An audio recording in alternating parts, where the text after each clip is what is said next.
வணக்கம் மக்களே, எல்லாம் எப்படி இருக்கீங்க? நல்லா இருக்கீங்களா? ஸோ நம்ம ஃப்ரெண்டோட வெளியே வந்தோம். அப்போ வந்துட்டு வா உள்ளே போயிட்டு போகலான்னு சொன்னான்.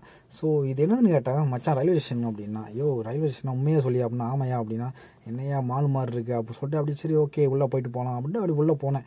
அப்போயே டவுட்டாக இருந்துச்சு. உள்ளே போனால் நம்ம ஊரில் பிளாட்ஃபார்ம் டிக்கெட் எடுக்கணுமா? நான் இல்லை எடுக்க வேணாம் அப்படின்னா, நீ எங்கேயா போகிறேன்ட்டா ஏரியா ஒரு 5 நிமிஷம் வெளியே வெயிட் பண்ணோம் அப்படின்னா, சரி ஓகே அப்படின்ட்டு வெளியே வெயிட் பண்ணால் இது பார்த்தா வெஸ்டர்ன் யூனியன்.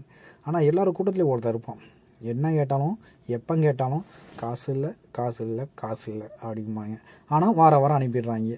சரி ஓகே இவனுக்கு ஏது காசு அப்படின்ட்டு அப்படியே ஒரு ரயில்வே ஸ்டேஷன் வழியை சுற்றி பார்த்துட்டு வெளியே வரும்போது கேட்டேன், உனக்கு ஏதியா காசு அப்படின்னா, கடன் வாங்கினா மச்சியா அப்படின்னா. உனக்கு கடன் கொடுக்குறவங்க ரெண்டு பேர் தான். ஒன்று நான் கடத்தில் இருக்கேன், இன்னும் ஒருத்தன் ஊருக்கு போயிட்டான், அவனும் கடத்தில் இருக்கான். அப்போ உனக்கு யார் காசு கொடுத்துன்னா, கொடுத்தாங்க அதெல்லாம் சொல்லக்கூடாது அப்படின்னா. சரி நீ சொல்லாமல் இப்போ ஒரு பிரச்சனை கிடையாது, எனக்கு இப்போ பர்கர் வாங்கித்தா, நீ பர்கர் வாங்காமல் கொடுக்காம நீ ஏமாத்திராதா அப்படின்னு.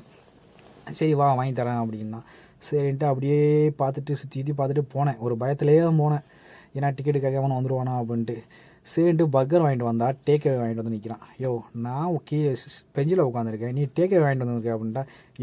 அதை தனியாக கொடுத்தாங்க அப்படியா, என்கிட்ட மட்டும் வாயிலேயே பேசு, அங்கே போய் பேசாத கவுண்டரில் போய் அப்படின்னு சொல்லிட்டு சரி ஓகே அப்படின்ட்டு பர்கரை சாப்பிட்லாம்னு திறந்தா அது பார்த்தா சின்ன பர்கராக இருக்குது. சரி உள்ளே என்ன தான் இருக்குதுன்னு பார்த்தா ஒரே ஒரு சிக்கன் விங்ஸ் வச்சுருக்காங்க. எனக்கு பார்க்கும்போது கோங்கோமாக வந்துச்சு. சரி என்ன பண்ணுறது, சரி எத்தனையா இருக்குனாட்டா 2 இருக்குண்ணா. சரி அது வரைக்கும் சந்தோஷம் அப்படின்னு நினச்சிட்டு அதை அப்படியே சாப்பிட்டுட்டு அப்படியே ஒரு பொடி நடையாக கிளம்பியாச்சு.